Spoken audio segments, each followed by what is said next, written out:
Mission Karmayogi, a new initiative launched by the Modi government to bring more expertise to civil servants to ensure that there is a transformation, there's a move from this rules-based approach to roles, as the government has pointed out, essentially to ensure that they don't work in silos, and then there is more dynamism, there is more skilling that happens. Yeah. What is this initiative? Why has it been launched? What does it seek to achieve? And will it achieve anything is what we're going to try and find out in Government Matters. Sanya Dhingra, who keeps a very close watch on the government for us, is with me. Please start sending in your questions. Sanya, so let's begin by talking about the salient features of this new initiative. So, just to break it down, this scheme, as you said, the main purpose of the scheme is to kind of challenge or address this perception one has of civil servants as, you know, people who are unchanging, who are status-quoists, who are very rule-obsessed, lakir ke fakir. So this scheme seeks to address that perception, to change the perception that, you know, these are people who took an exam in their 20s and kind of end up being policy makers for the country for the next 35, 40 years. So that's what it seeks to address. And, you know, there's a very elaborate sort of setup that the government has come up with. They've proposed to come up with 4 different bodies to kind of implement this scheme, and the apex body, of course, will be headed by the Prime Minister himself, which is called the PM's Public Human Resources Council. So the fact that this body will be headed by the PM himself shows the kind of emphasis that the government is really putting on this scheme. And this scheme will, this council will also have union ministers, select union ministers. It will have chief ministers from certain states. So, and this would be the body that sort of, you know, gives an overarching direction to this entire scheme. And followed by this council, we'll have a capacity building commission. Now, this is the commission which will be doing most of the work. Now, right now, what happens is that we have different central training institutions. For example, we have LBSNAA in Shimla. We have the National Police Academy in Hyderabad, which trains IPS officers. We have the National Academy for Direct Access in for IRS officers, and so on. So the point is that, you know, you have different training institutions for different services with very little coordination among each other. So all of them have separate curriculums, all of them, there's so much duplication of work because, you know, IPC is something that, for example, will be taught to any civil servant. But everyone is designing their own module on the IPC, so there's duplication of efforts. So what the government really intends to do is have a common curriculum, not to say that, you know, they'll all be studying the same things, but there will be a vision, a larger vision to what is taught in all these training institutions. So, for example, you know, this would be like a UGC-like commission, which gives an overall direction to all these institutions, ensures there's no duplication. And as the minister, Dr. Jitendra Singh also said, that it will basically ensure that, you know, officers are not working in silos, they're not trained to work in silos, they're trained to achieve a certain stated national vision. So, which this commission would be sort of giving direction for. Then, of course, we have a special purpose vehicle, which will be a company that owns all the online content, because so much of the training will be provided online through Karmayogi IGOT, the platform of the government. So this company will be a not-for-profit company which will be owning all this content, and this content will come from will be coming from universities from across the world. It will be coming from Harvard, it will be coming from Columbia, and so on. So this company would be the owner of all this content. And then lastly, we have a coordination cell or a coordination unit which will be headed by the cabinet secretary, and which will ensure that, you know, all cadre controlling authorities are kind of on the same page when it comes to training and so on. Right. So fairly extensive, complex structure. But so this is applicable to civil servants from what level to what level up? Actually, it's not just applicable to civil servants, it's all applicable to all government services. Right. Servants is what the government has said now. Right now, you know, training of course exists. It's not as though there's no training that happens, but very less focus is given, and also training is kind of the privilege of a few. So even within the civil services, a lot of officers complain that it's the IAS officers who go to all these mid-career training programs in the US and so on, and they never get a chance. So this, what even the government repeatedly said, that through this scheme they're trying to democratize government training. So what the Secretary of DOPT said yesterday, that from an Assistant Secretary in the Ministry to the Secretary of Government of India, they can all be undergoing the same training. Right. So theoretically, it seeks to democratize training for all government servants. Right. Okay. Jagannath Das, let's take this first question. What is the benefit of the Yojana? So I think you've sort of explained that to us already, but anything you would want to add? No, I mean, the focus, I would like to point out that in the last 2-3 years, it's not been very talked about because there are so many civil service reforms that this government has pushed for.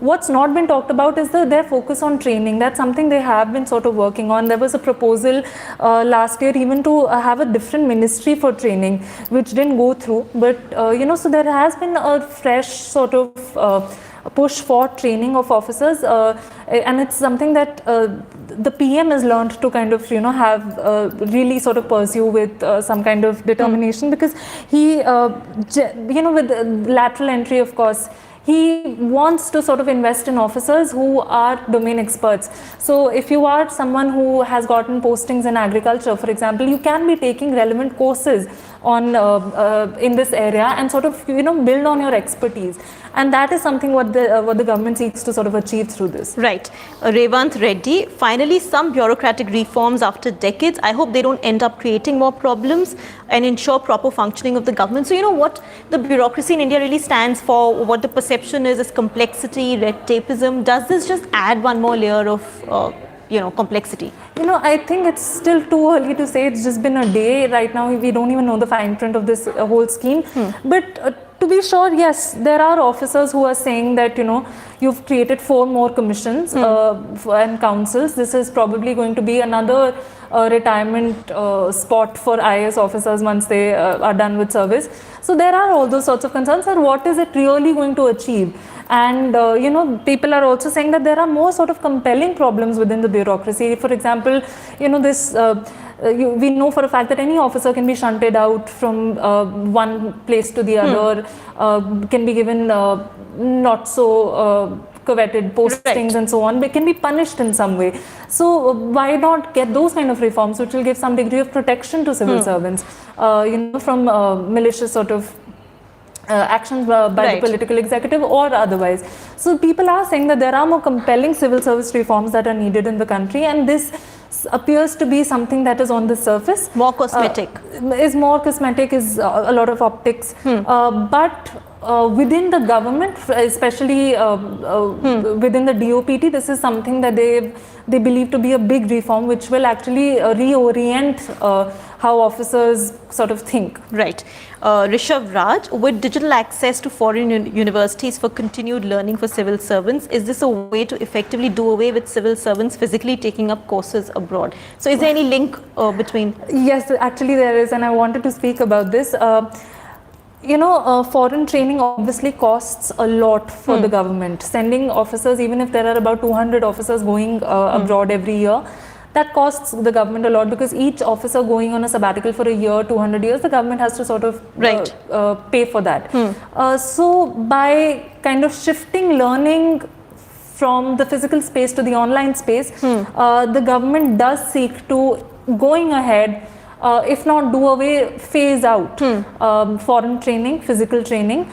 And yes, which is why they are sort of having all these tie-ups with international universities, so that whatever modules they would be learning, officers would be learning in the US, for example, if they're going to Harvard or so on, can be learned online sitting here, and they don't have to also take a leave from work. They don't have to be on a sabbatical. This what officers are constantly emphasizing on in DOPT is that this is on-the-go learning. You can keep taking as many courses and modules online as you wish, and you will be given instant certification, and you can be evaluated on that. So if as a cadre controlling authority, I'm looking for a certain officer, I can go and see what that officer has studied, what are the courses they've taken and how they've performed, and I can take a decision on the basis of that. So yes, foreign training, we might see less and less of it going ahead. Right. Sejal Verma wants to know how Shekhar is doing, that they're all missing Cut the Clutter episodes. Hope he recovers soon and comes back. Yeah, I think he's already feeling much better, and I think it's just a matter of a few more days before we can watch Cut the Clutter again. So thank you so much for asking. I will convey it to him. Hitesh R. Nautiyal, government is very energetic about bringing new policies and initiatives, but do they really care for the progress of earlier schemes? So, we're just introducing one scheme after another, but what about things that already exist? Yeah, so actually, to be fair, we did not have such a robust training, such an institutionalized training mechanism within the government so far. So while some are arguing that this is just yet another scheme that has been announced, as a matter of fact, to have a national body that sort of ascertains what officers or what government servants across the country would be learning, the kind of training they are getting, is not an idea that has been explored before also. So it is in that sense not just another scheme, but as is always the case, one will have to see how it's implemented. For example, this commission that I talked about, the capacity building commission, now if it is manned by all IAS officers again, then what reform within the IAS can it achieve? So they are focusing a lot on having experts, international and from the country. So I think a lot will depend on the kind of professionals they can get to sort of give a direction to policy, to civil service reforms and to training for civil servants. It depends on that. You don't want to have bureaucrats sort of initiating more bureaucratic reform. Right. Hitesh, sorry, that question I've already taken. Tarush, why doesn't the government get rid of UPSC? It's a socialist 20th century system, and why can't they replace it with something more modern? I mean, I guess that's a question revolutionary. That's a question of perception, but to be fair, this government is constantly sort of exploring the idea of getting more people through lateral entry into the government. We already had 9 people come in as professionals, who had nothing to do with the UPSC, but are working at the same level as any other joint secretary in the country, kind of initiating policy making at the same level. So can we get rid of UPSC altogether? I don't think this idea has even come to the government yet, but yes, we will going ahead see more and more professionals coming into the government laterally. I have another idea for the government, Sanya. You can convey to some of your bureaucrat sources. Tanveer Panjwani, can we have such institutions to train politicians, especially ministers or to-be ministers? Well, I'm not even going to comment on that. Arshad Muhammad, how different is this policy from mid-career training programs that central civil service personnel undergo currently? Yeah, so as I said, training exists right now, and mid-career training, as the name suggests, it's for officers who've kind of spent a certain number of years in government. While theoretically it is open for all services, but in practically it was given only to the IAS officers and thoda bahut to IPS officers as well. But it was not democratized at any level.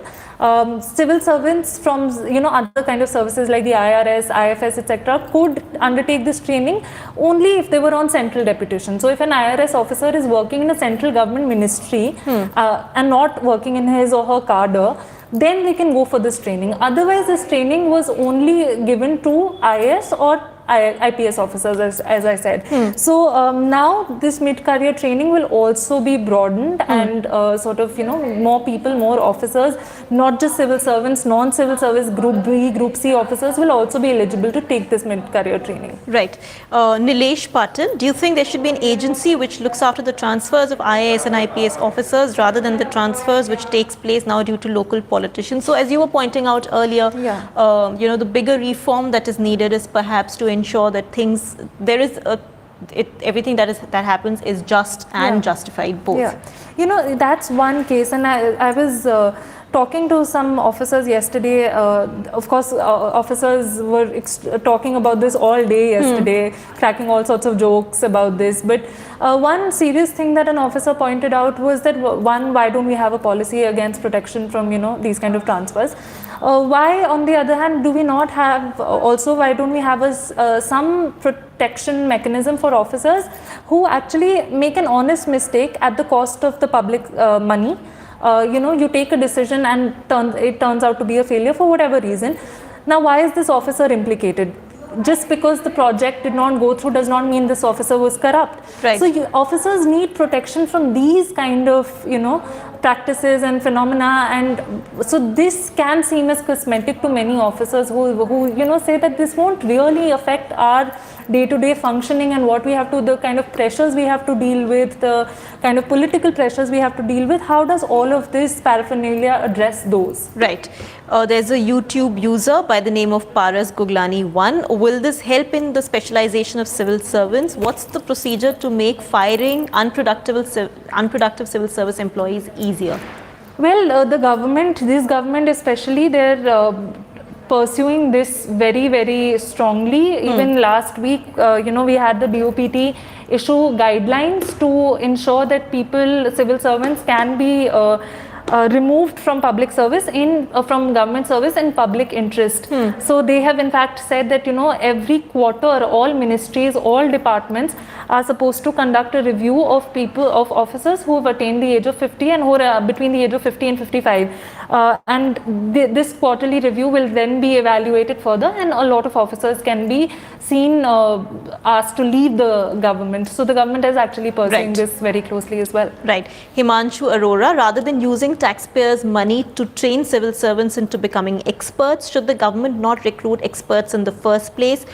Maybe change how UPSC does its exams and recruits. Well, the entire concept of domain experts, and bringing in parallel entries was this was the entire justification. Yeah, I think every time we have these kind of conversations, I see there is a lot of resentment against civil servants, against IAS officers, especially the UPSC. But yes, as I said, the government cannot do away with this commission all of a sudden. Even if we want to see more professionals enter the government, it will have to be done in a phased manner.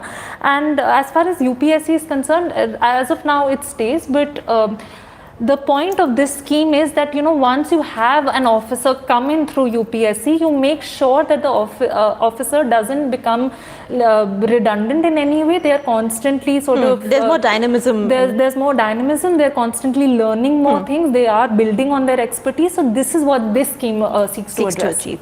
Right. Shashank Sharma, is the government thinking of getting rid of the unfair dominance of IAS in the government? One of your favorite topics, Sanya. Well, it's happened. They are doing this, and even through this scheme, as I said, mid-career training was considered something that was only given to IAS officers. IAS officers in positions of power would ensure that it only goes to other IAS officers, and this was something that a lot of other civil servants resented. In general, this government has taken a series of measures to kind of do away with this hegemony of IAS officers. Even, when civil servants enter the government, they're supposed to take a foundation course, and it was mostly the IAS officers who used to go to the most prestigious of these academies for training, which was LBSNAA. Now the government is even trying to open that up for all other officers. So yes, it does seek to kind of challenge the hegemony of IAS officers. Okay, there are many questions, Sanya. I'm afraid we won't have time to take all of them, but quickly, Yash Kansal wants to know, what about psychological evaluation in retiring after 50, like the army in case of no promotion? There's another question. You'll have to repeat that for me. Essentially, what about psychological evaluation of government servants and ensuring they are and retiring them after 50 if there is no promotion, if they've not, I think what they mean is that if the psychological evaluation, they don't come through, it doesn't show up positive results.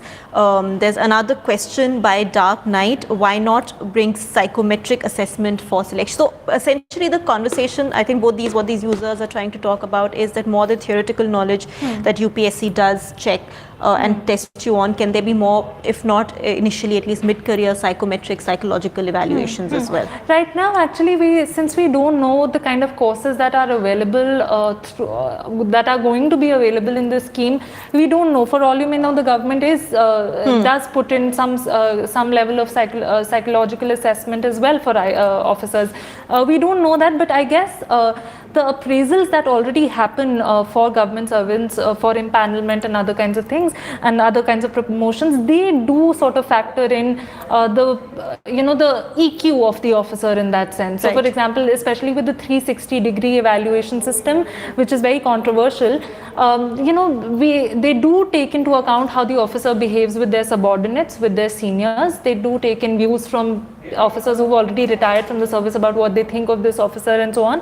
While the scheme is very opaque, but it does seek to sort of factor in some of these elements that these viewers talked about. Right. Well, as they say, the proof of the pudding is in the eating, the proof of a scheme is in the implementation. So we'll only know in the next few years how well thought out this is, how well rolled out it is, and what difference does it really make. But thank you for explaining to us what this new Karmayogi mission is, what its various features are. Thank you for sending in your questions.